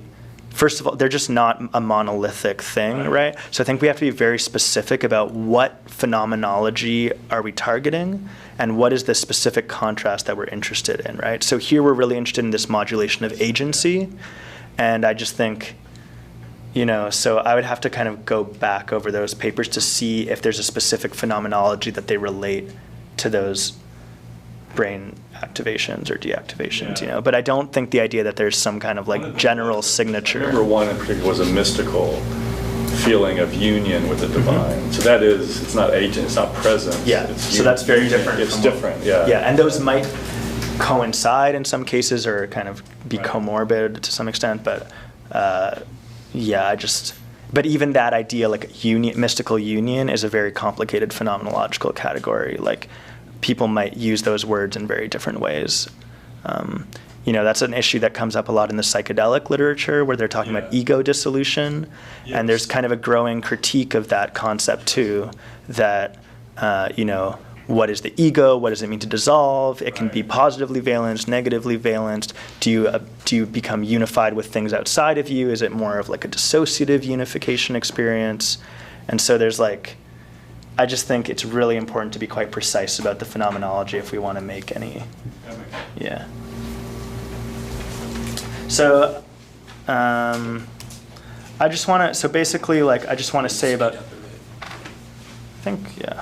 So I just want to basically say tulpamancers are interesting. So Tanya already kind of spoke about these people, but it's interesting first of all because they're not in a religious context. So tulpamancers are basically people who create imaginary or, they use their imagination to create a sentient companion that occupies the space of their mind with them, and that they kind of share their body and their mind with this other being who they've created.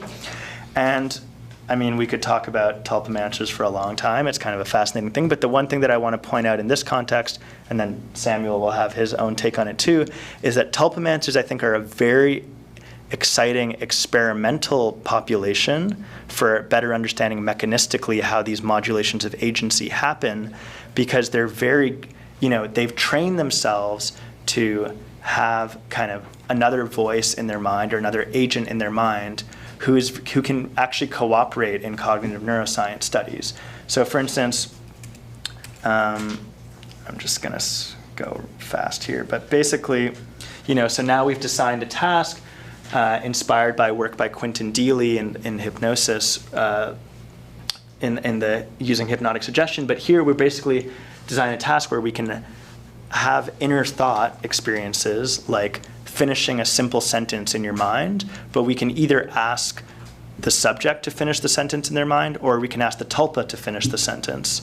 So we can actually kind of look at specific episodes, like specific events with a brain scanner, and have this very deliberate modulation of agency where we see in one condition that people are saying, I have full control over this thought, and then I have full control over the writing down of the thought, or I have no control. It's completely the tulpa that's thinking the thought or writing down, because they can actually take possession of the body and write and do things like that.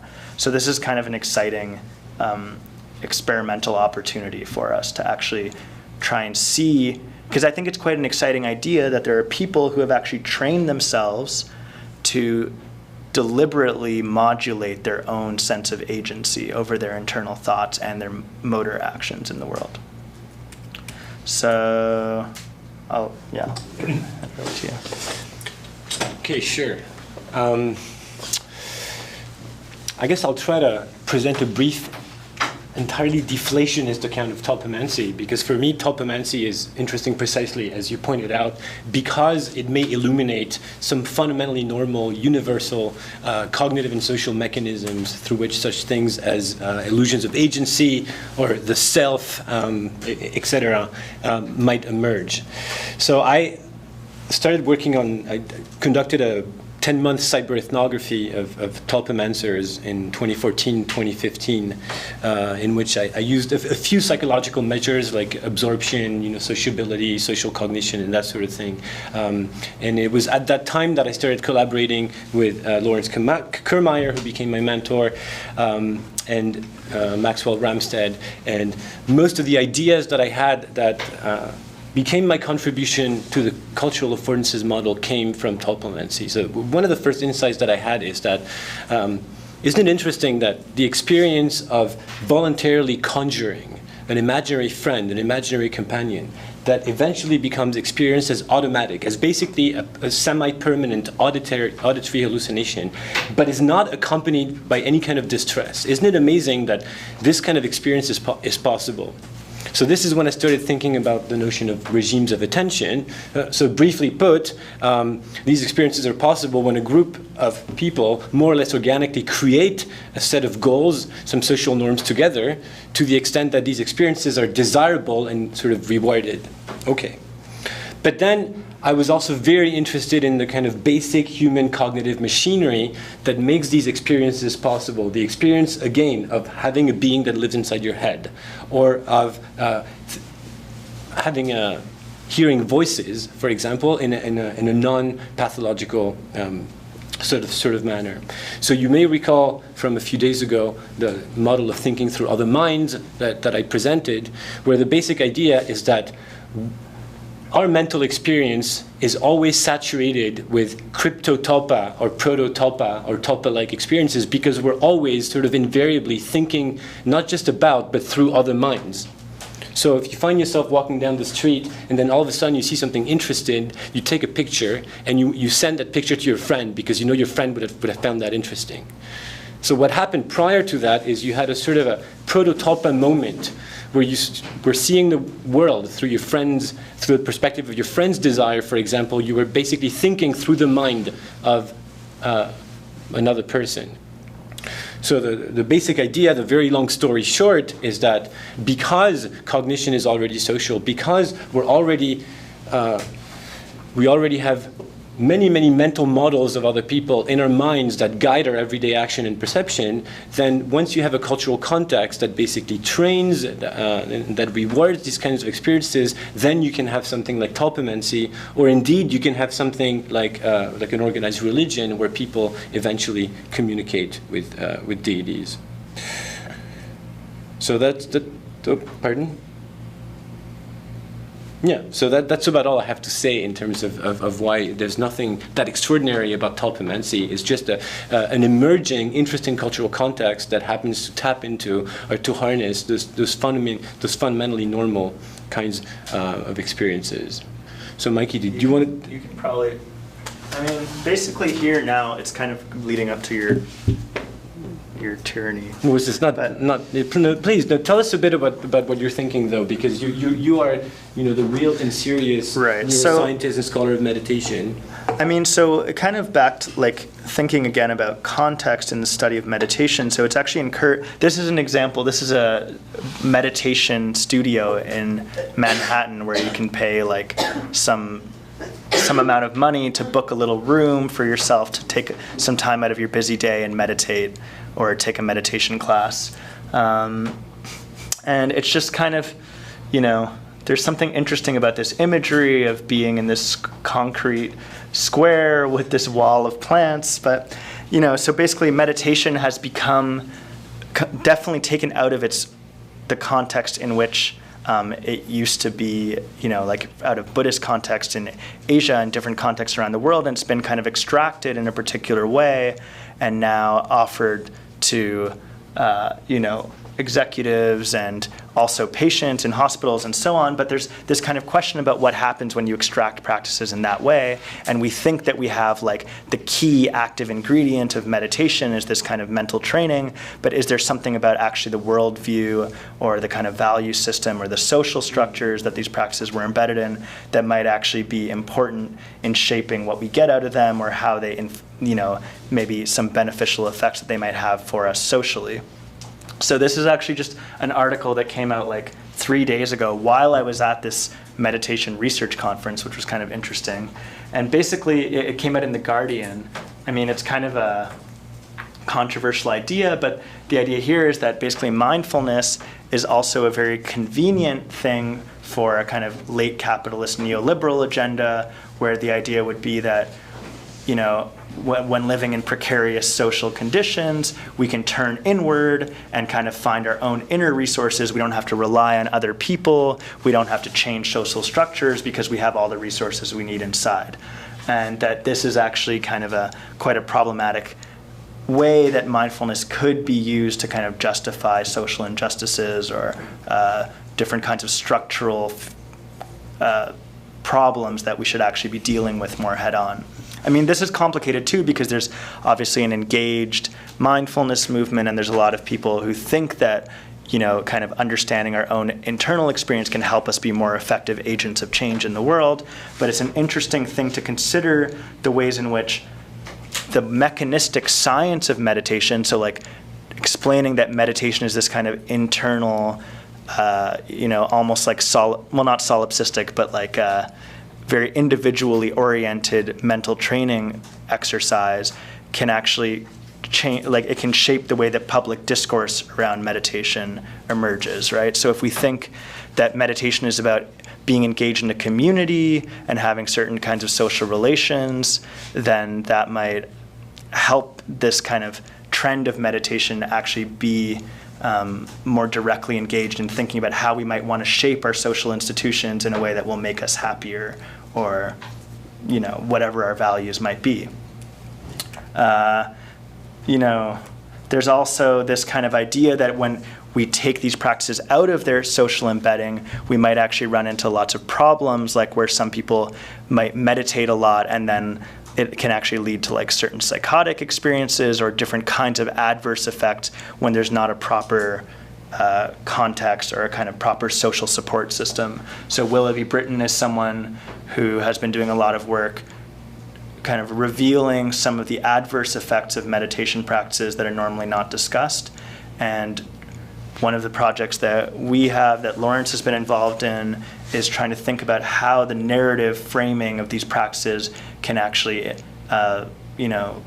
be very crucial in terms of protecting people from these kinds of adverse events, and also just shaping the outcomes in a positive way. Another thing, Evan Thompson, who's like a very important philosopher and theorist in this whole conversation around meditation and the science of meditation, just finished a book called Why I'm Not a Buddhist, which is just kind of an interesting thing to have on one's radar. I don't really know what his argument is, but presumably I guess the main point here is to say that there's something, even within the domain, the field of meditation science, there's this kind of growing recognition that we need to be more aware of the way that these practices are contextualized in terms of understanding how they work, and also thinking about how we want them to work in our culture. So, yeah. I mean, so one kind of interesting thing is that there's this idea that like mindfulness is all about being in the present moment. Right, so here's like a quote from Eckhart Tolle, who's a kind of important, I mean, he's not really in the mindfulness, movement per se, but he's in this kind of like coming back to the spirituality, spiritual but not religious in a Western context. And there's this kind of idea that the past has no power over the present moment, the future is an illusion, the past is just kind of a reconstruction, the only thing that's really real is now. And obviously there's some kind of truth to this, but there's also something a bit, problematic or potentially dangerous in the idea that where we come from doesn't matter, where we're going doesn't matter, all that matters is paying attention to now.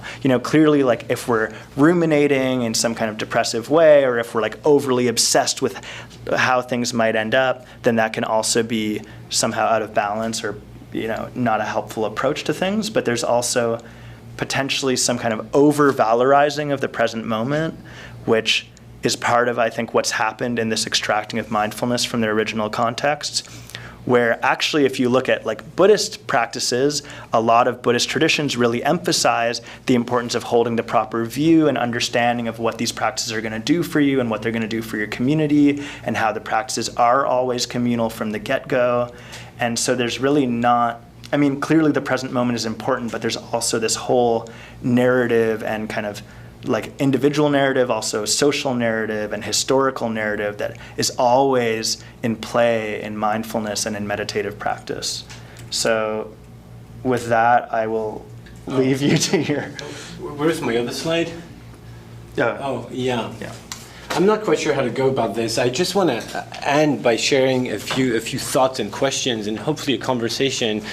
The question that interests me here is the place of the mindfulness craze in a really interesting historical moment, a present-day historical moment where, using the predictive processing metaphor, we may agree that people have a really interesting and strange relationship with temporality and with the self and others in ways that may be quite historically novel. And I want to just interrogate the place of mindfulness culture and the craze for mindfulness in this present context.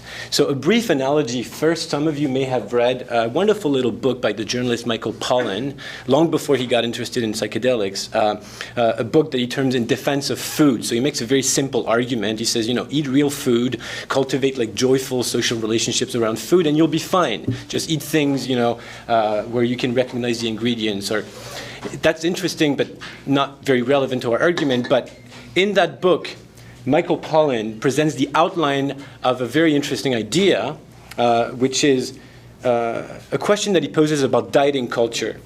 So he says, it seems you could note empirically that whenever a culture is obsessed with dieting and you see lots of like dieting fads and trends, you know that there's a really problematic relationship with food and probably even with the body. There's something weird going on. And he says, at face value, you could understand, say, the slow food movement or different kinds of diets and diet fads as probably good, adaptive, remedial strategies to deal with, for example, the problem of growing rates of obesity. But not so, says Michael Pollan. Michael Pollan says, no. He says, diet culture and obsession with different diet fads are part of a very perverse feedback loop that perpetuate a rather toxic relationship with food. So the question I want to ask today is, could it be that, and I'm going to talk a little bit about the kinds of social pathologies and individual pathologies that are on the rise, and entertain the hypothesis that mindfulness is not simply, not just, or perhaps not at all, a way to remediate or to deal with a set of growing social anxiety, but that how mindfulness culture and those practices may be part of a very perverse feedback loop that perpetuates a sort of a problematic relationship with the self and others, and also with temporality. So another brief analogy to try to historicize the mindfulness craze and what's going on right now again. Alexis de Tocqueville, whom some of you may know, a very famous 19th century social scientist who's known for his work on democracy in America, but less well-known but really wonderful book of his is on the old regime and the French Revolution, where he examines the historical conditions that lead to the French Revolution, and then he sort of weighs, he evaluates the pros and cons of really rapid social change. But Alexis de Tocqueville is also sort of an early diagnostician of some predictable problems that arise in cultures that become quite individualistic.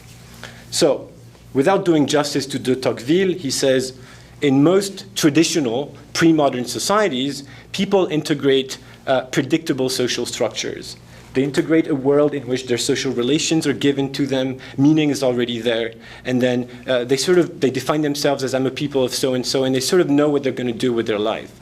So in traditional societies, people typically, for meaning, they typically look towards the past, towards the history of their people, and the past is predictable. There are stories like, say, for example, like say in a Passover ritual, the story of the flight from Egypt is retold, solidarity and so forth. And then there's a predictable path towards the future as well.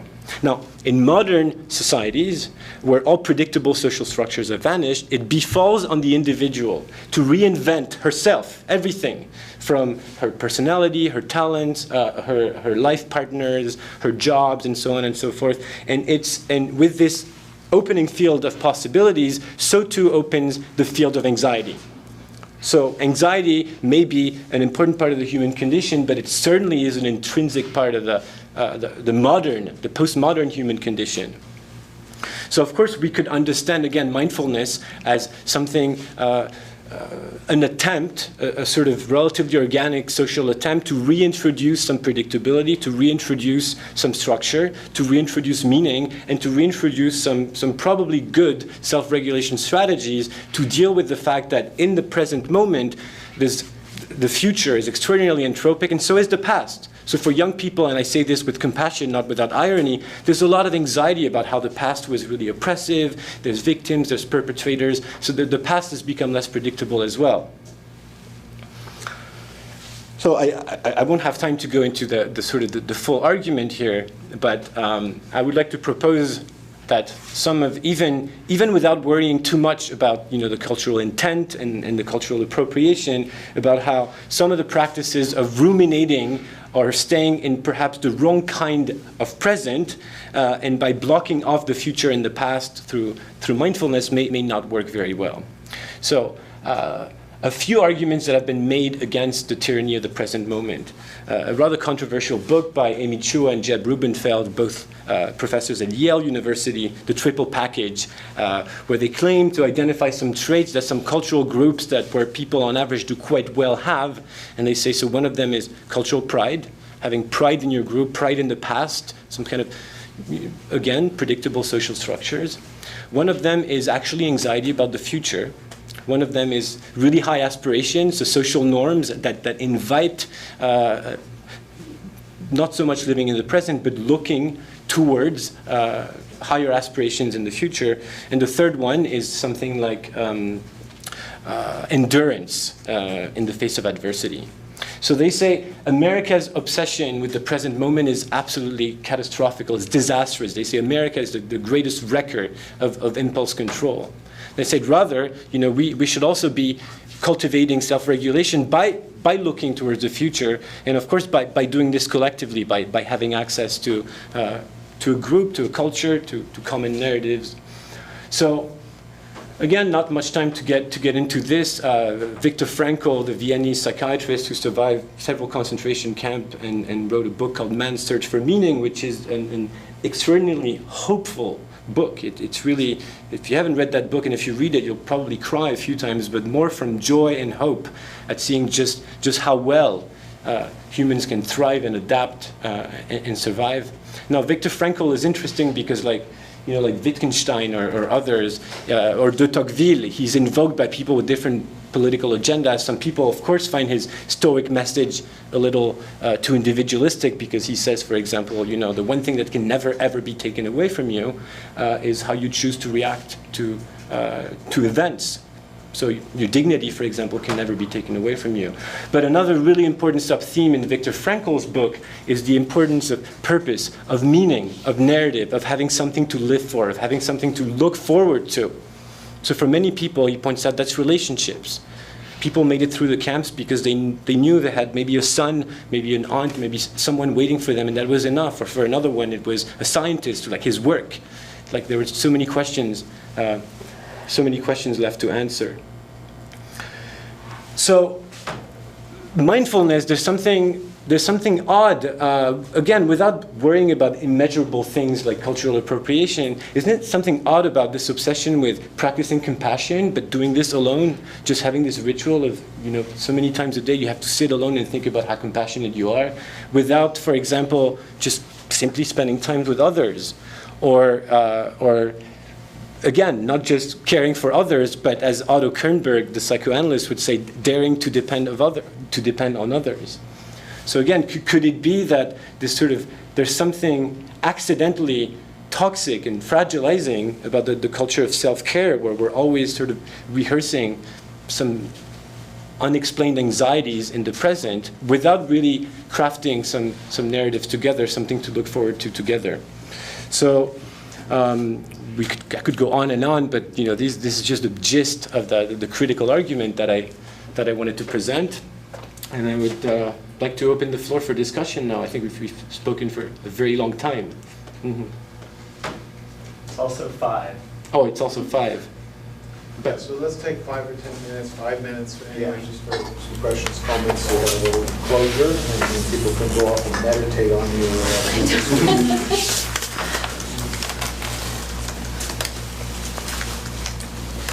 I will just say that I think an important counterpoint to Viktor Frankl is Primo Levi, the drowned in the sea.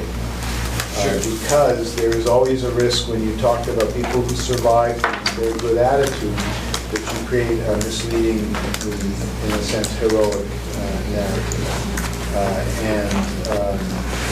Yes, it's probably on balance better to have, a sense of one's own meaning-making capacity and to find meaning. But that's not always under people's control. And so just along with your critique of the sort of the neoliberal, thing that's going on with all these practices, I would say there's also a risk that in trying to unmask the poor me or the, wounded bird kind of scenario, you play into accounts that don't want to acknowledge just how powerless and just how crushed many people are. So that both things are going on. We're trying to expose things. It was a step forward. People said, look, child abuse is much more prevalent than you realize, but it becomes a problem. People say, well, this explains everything now, and I have no agency and no possibilities in my life. And every small version of this is the worst. And those are all the excesses. So somehow how to recognize both extremities and co-optations of a more, wise middle road with these. For sure. And as I'm sure you'll recall, Viktor Frankl he wanted to publish his book anonymously. He was reluctant to be celebrated as a survivor. He said, in fact, for sure, the best one of us did not return, because the things that people have to do to survive sometimes, they really have to forego their basic solidarity and humanity, and absolutely. But I'm trying to make...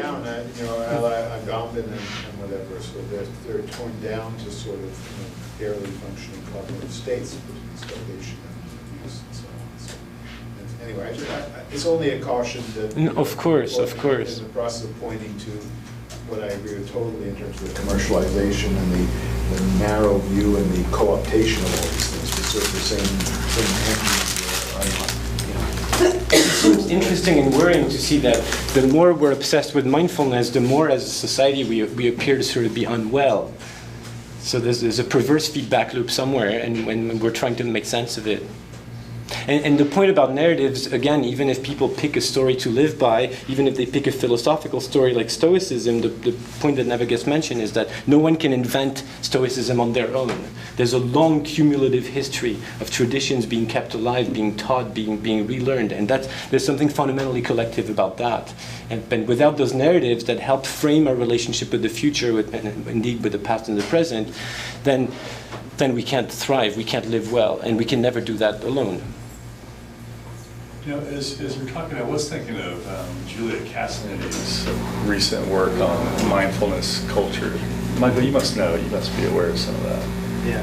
But she's doing work, her work is in Thailand, but then also she had a comparative study in Sri Lanka and Myanmar as well.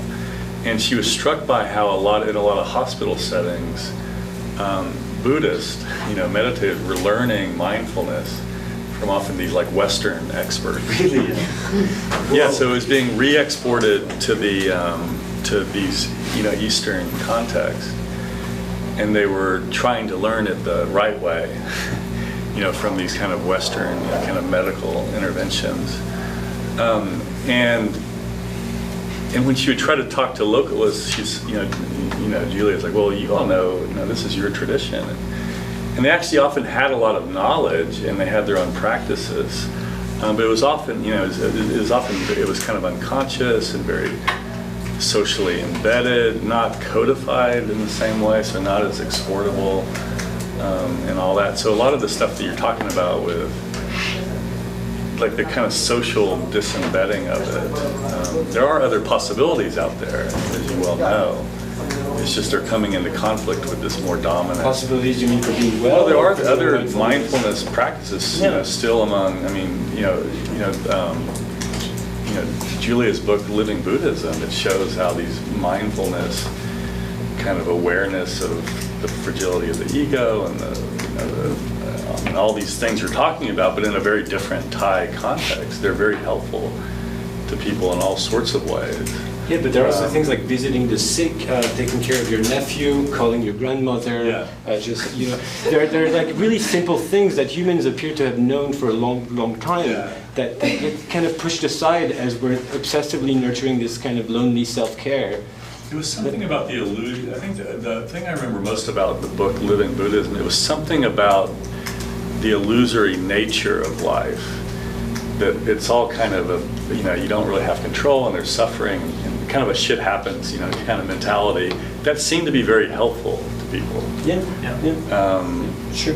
I mean, there's a lot of other pieces to it, but it was a kind of a perspective, which is tied in part to what you're saying about, we have these future agendas and we have a past, but on some level it doesn't even matter, because we're at the, there are these big forces out there that are driving our lives and our fates and so forth. But the present moment is shaped by priors that go way back phylogenetically even, and it's always tending towards the future, right? Even as Alan Young says, memories are about the future, for the future. So we might as well find cultural practices that cultivate this relationship with temporality well, as opposed to attempting to block it off. I mean, for me, an important lesson to take from your critique and sketching this case study is to think of all these practices not in isolation, but as part of a form of life, and then to have a moral, aesthetic, political, whatever critique of that form of life, because that's what's really coming along with it. And even when the irony is when even people present the technique as disembedded, it in fact is carrying with it a form of life. So if this is MBSR and it's a purely scientific technique and you can just use it, apply it to whatever you want, well, that is a neoliberal notion that you don't have to consider what your ties are to other people, whatever, just maximize your functioning. That leads to a certain kind of community, it leads to a certain form of life. So, I mean, I think that opens the door to saying there may be many merits to different traditions, but we should not just be saying, what does this little thing do, or what part of the brain does it light up? But saying, well, what does this form of life look like? How do people treat each other? When they follow this kind of path. For me, that would be, and that comes back to the why I'm not a Buddhist thing. I mean, I just read the blurb on Amazon, and it's definitely about this disembedding kind of notion, and the idea that by bringing Buddhism and this is Evan Thompson, by bringing Buddhism and science together, we'll get everything we need. And he's proposing in consciousness what we need is cosmopolitanism, which would be, again, to say we need to be alert to this larger world that we're living in and where all these different practices are situated. I recall you had a talk called Why I'm Not a Buddhist years ago, in 2015 or so. I wanted to write a paper along those lines, and now there's no point in it. So, I mean, it's okay. He beat you to it. I'm sure he did it better than I could. Maybe it can become a meme. Maybe it could become a meme where everyone... Well, I think I'm going to write an essay. I'm just going to write this. This would be why I, too, am not a Buddhist. But I'm still thinking of the actual Buddhists in the world. They might Well, not hear that the same way that we ironically, hear it. Yeah. Well, and the point you made is very well taken, Jeff. At the mindfulness conference, the workshop that we had here, Lauren Leaf presented work from Nepal, showing that people in Nepal, Newari Buddhists, are learning MBSR. They don't know much about it, they're not practicing their own tradition. But their own tradition was not, the other point is in most Buddhists, meditation is not a particularly important part of their practice for most Buddhists in the world. Doing right action and you know, learning, teaching stories and whatever is part of a community for people outside monasteries, that's the biggest part of their religious or spiritual practice.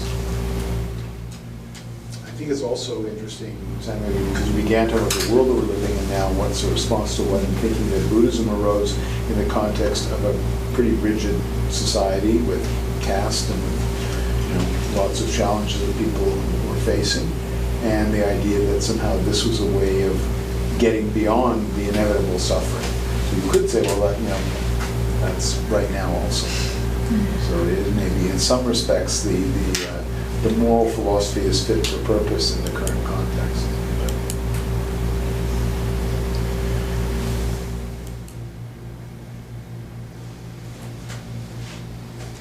I think everybody needs to go get recharged. We'll come back. Well, thank you, everyone. Thank you.